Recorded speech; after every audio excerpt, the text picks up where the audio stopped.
She's sent to see an endocrinologist and a surgeon, and her management options are discussed. Given the size of the tumor, surgery is recommended, and the patient agrees on that.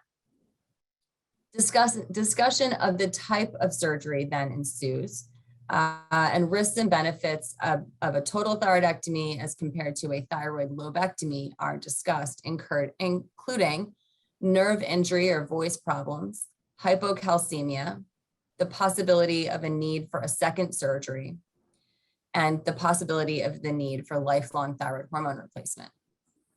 In shared decision-making with her team, the patient ultimately opts for a partial thyroidectomy, a thyroid lobectomy.